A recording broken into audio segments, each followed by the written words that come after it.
Hola, muy bienvenidos a la entrevista de France 24. En esta oportunidad nos acompaña Carlos Ruiz Massieu. Él es representante especial del secretario general de la Organización de Naciones Unidas en Colombia y jefe de la misión de verificación del organismo que acompaña al proceso de implementación del acuerdo de paz firmado entre el gobierno colombiano y la ex guerrilla de las FARC. Y recientemente fue presentado su informe trimestral sobre el avance de este proceso, un documento que abarca el periodo comprendido entre el 27 de marzo y el 6 de junio de 2020. Señor Ruiz, muchísimas gracias por su presencia en la entrevista de France 24. No, muchas gracias a ti, Santiago. Un saludo para ti y para todo el auditorio. Es un placer tenerlo en nuestra programación.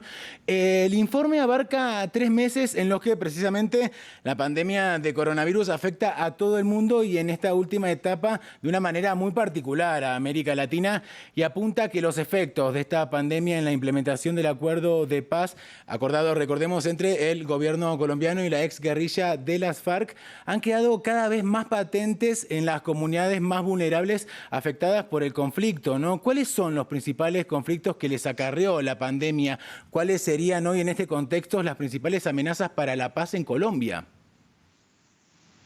Sí, mira, como ha afectado prácticamente a todo el mundo en cada una de sus actividades, Colombia no es la excepción y el proceso de paz tampoco lo es.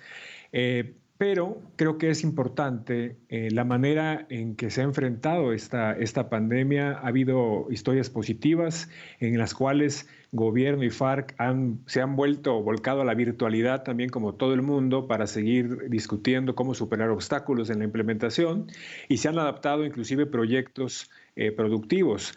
Tal es el caso de iniciativas de tapabocas que los excombatientes están haciendo precisamente para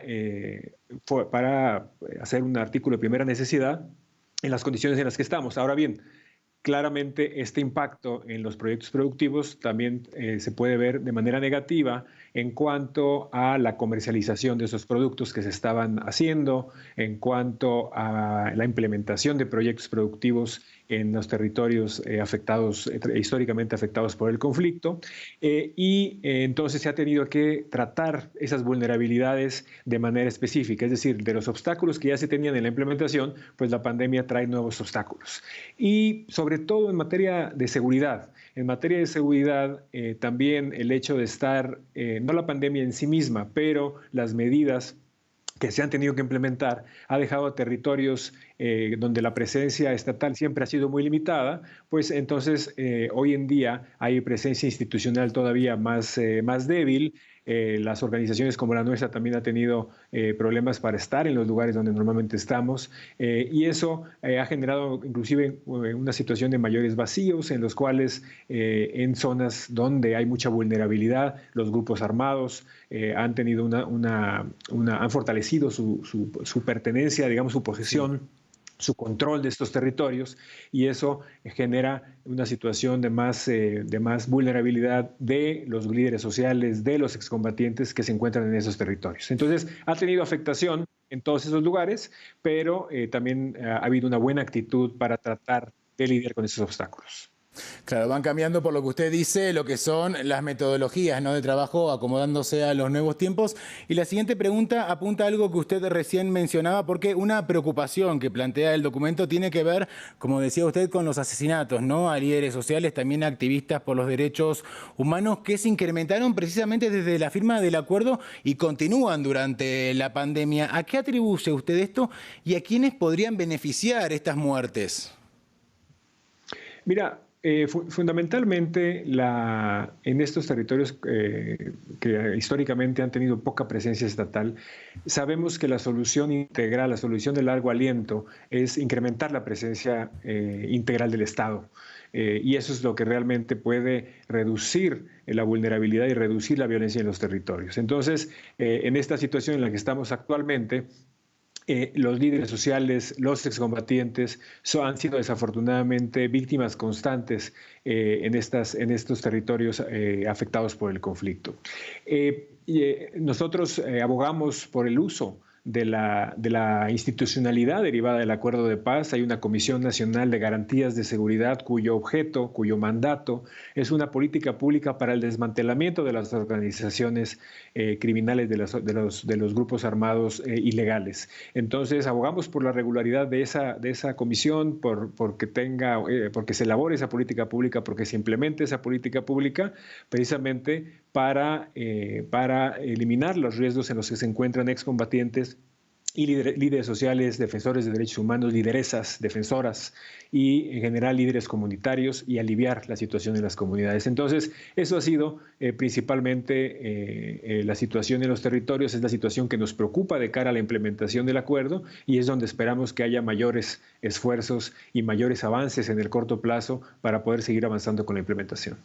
Carlos, hacía usted referencia recién a organizaciones criminales, a grupos armados que, como indica, ¿no?, el informe, estarían aprovechando esta pandemia para reforzar su presencia en algunos territorios. De hecho, hemos dialogado hace algunos días con habitantes de la región de Tumaco, en el Pacífico colombiano, y señalaban que allí, por ejemplo, estos grupos se encargan de que se cumplan las cuarentenas, ¿no?, con amenazas, con mensajes. ¿Podrían salir fortalecidas estas organizaciones criminales una vez que comience a descomprimirse de la crisis sanitaria? ¿Qué escenarios se podrían proyectar en este sentido? Bueno, nosotros esperamos que no sea el caso.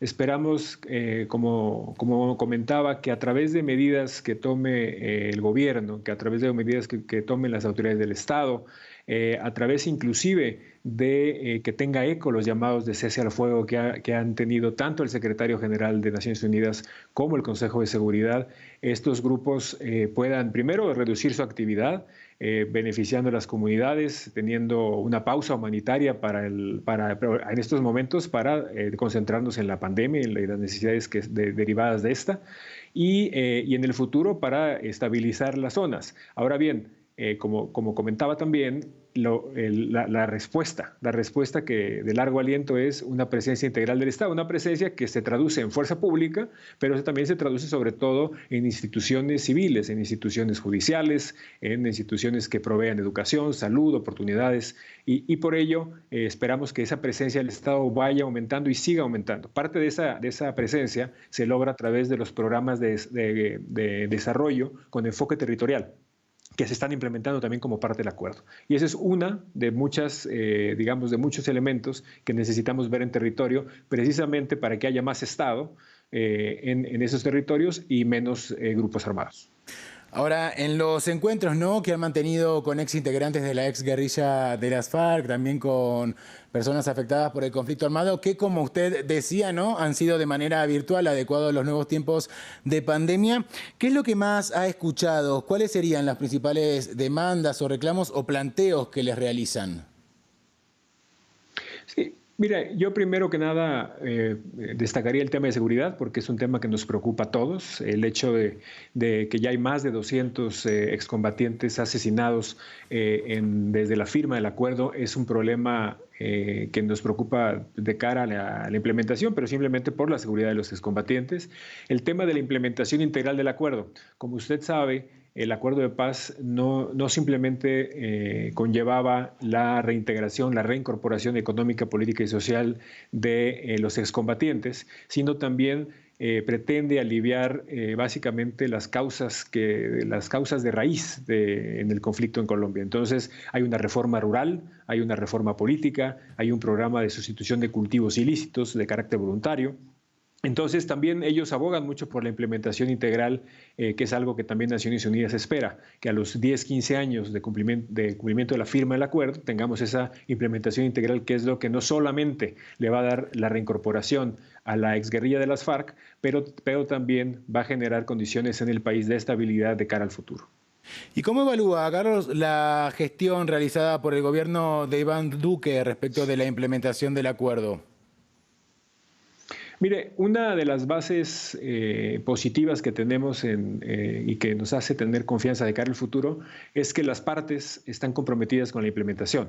Y eso me refiero al gobierno y a FARC. Los dos han reiterado su compromiso, unos compromisos avanzan más rápido que otros, claramente, unos son más tangibles que otros, el tema de los proyectos productivos ahí son más tangibles y han avanzado mejor, el tema de los PDETs que mencionaba, los programas de desarrollo, van avanzando. Hay que asimilarlos más a la imagen, al concepto que se tenía en el acuerdo de paz, pero va avanzando. Temas de seguridad es más complicado, hay voluntad política, pero nos ha costado tener resultados concretos en el territorio y urgen tener resultados concretos, pero la voluntad política está, y eso otra vez reitero, tanto del gobierno del presidente Duque como de FARC, y entonces eso nos da las bases necesarias para tener confianza en el buen destino del acuerdo, independientemente de todos los obstáculos y todas las complicaciones que nos enfrentamos en el día a día, sumado a la situación de pandemia que vivimos en esta coyuntura específica. Para finalizar, Carlos, una última pregunta. Brevemente, nos queda menos de un minuto.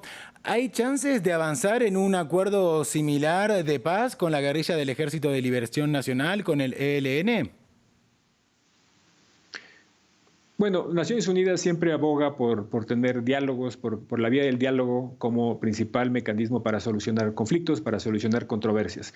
Entonces tenemos esa esperanza de que en algún momento las condiciones estarán dadas para que pueda haber un proceso con el ELN. Como bien sabes, el gobierno ha pedido una suerte de condiciones para poder reanudar ese diálogo. Pero recientemente hay ciertos actos que hemos tomado nota que han sido positivos, como liberación de algunos de los secuestrados que han estado en posesión de ese movimiento. Esperamos que se siga avanzando, que se sigan haciendo gestos, ciertamente que se regresen a todas las personas secuestradas y que se siga avanzando y que haya esas condiciones para ese diálogo. Esperamos que sí, Naciones Unidas siempre va a abogar por ese tipo de salidas y estaremos prestos para poder contribuir si así se requiere. Señor Carlos Ruiz Massieu, muchísimas gracias por su presencia en la entrevista de France 24. Muchas gracias a ti, Santiago. No, por favor. Y a nuestra audiencia, como siempre, la invitamos a continuar informándose en el resto de nuestra programación y en france24.com.